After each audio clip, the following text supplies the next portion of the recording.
Welcome to today's Explainer. Okay, I am so thrilled to have you here as we embark on a really fascinating ingredient-level investigation. Today, we're putting a spotlight on one of the most famous, colorful, and seemingly innocent chewy fruit candies in America, Mike and Ike's. I mean, most people look at this classic box and just see normal candy, right? Orange, cherry, lemon, lime, strawberry. It looks simple, sweet, and completely harmless.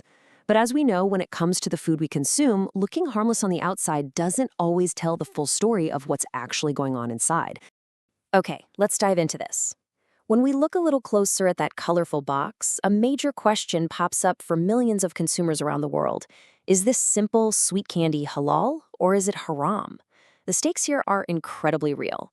For consumers adhering to Islamic dietary laws, grabbing a quick snack from the convenience store isn't just about satisfying a sweet tooth, it's about spiritual compliance. It's about making sure every single ingredient meets strict purity standards.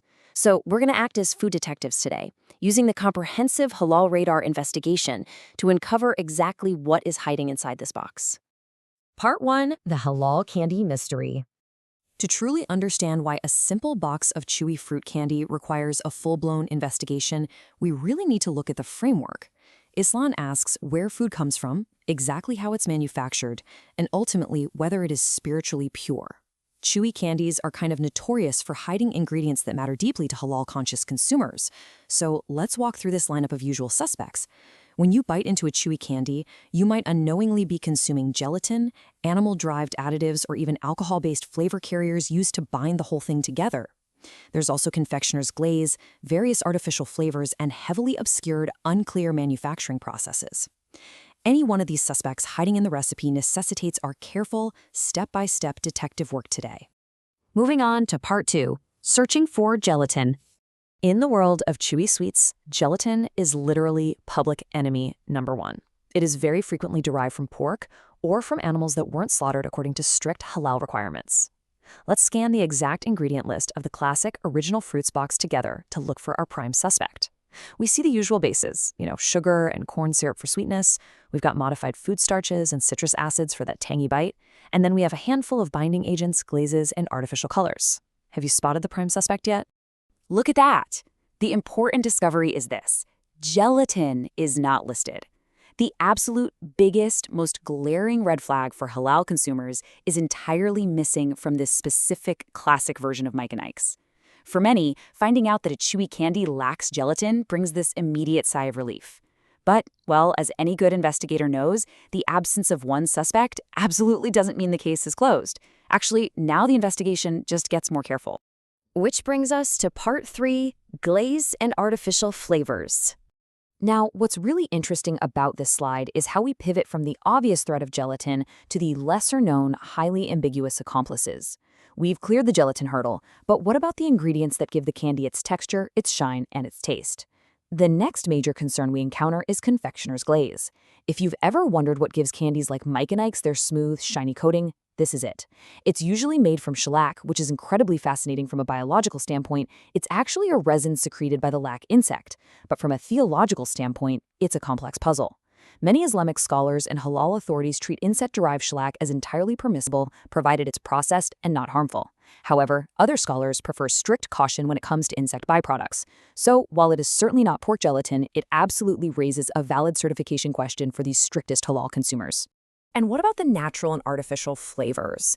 These ingredients are notorious mysteries. I mean, they can be plant-based, which is perfectly fine, but they can also be synthetic or processed with various chemical solvents. The label on the back of the box simply doesn't tell us the full source of these flavors. As the Halal Radar investigation points out, we aren't declaring these flavors completely haram, but without a verified halal certification, a Muslim consumer simply cannot verify every hidden processing detail that goes into those flavorings. Part 4, the brand name trap. And this brilliantly illustrates a vital lesson for navigating the modern food industry. You literally cannot blindly drop your investigation and assume every product with the Mike and Ike logo on it is suddenly safe. This comparison shows that exact trap.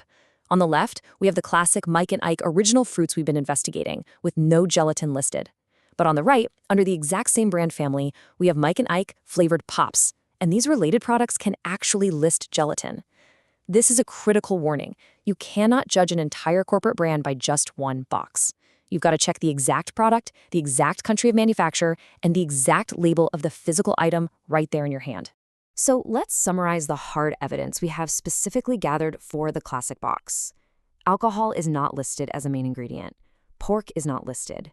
Gelatin is not listed.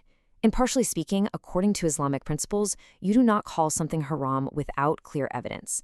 Since there is no clear pork-derived ingredient, no listed alcohol, and no gelatin, we honestly cannot say the classic Mike and Ike original fruits are haram based on the label alone.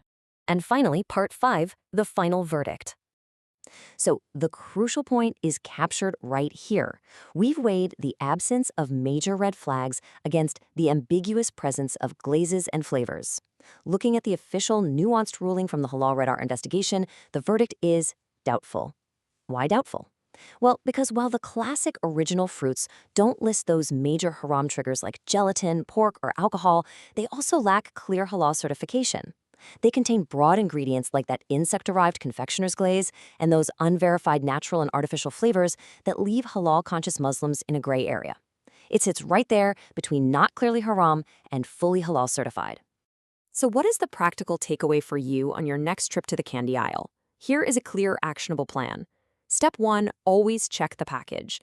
If it's a brand variant that contains gelatin without halal certification, avoid it entirely. Step 2, if you are looking at the classic original fruits version with no gelatin, understand that while it's not clearly haram from the label, it does remain in that doubtful category for strict consumers. And step 3, if you truly want peace of heart, the absolute best route is simply to choose exclusively halal-certified Chewy candies instead. Candy, after all, is just a treat, not a strict necessity. I want to leave you with this final, thought-provoking question to reflect on. Is leaving doubtful sweets a loss, or is it protection? The goal of these investigations isn't to make life for eating difficult. As the Halal Radar source beautifully states, leaving doubtful sweets for the sake of faith isn't a loss at all. It's a form of protection. The ultimate goal is to keep our food pure and our hearts peaceful.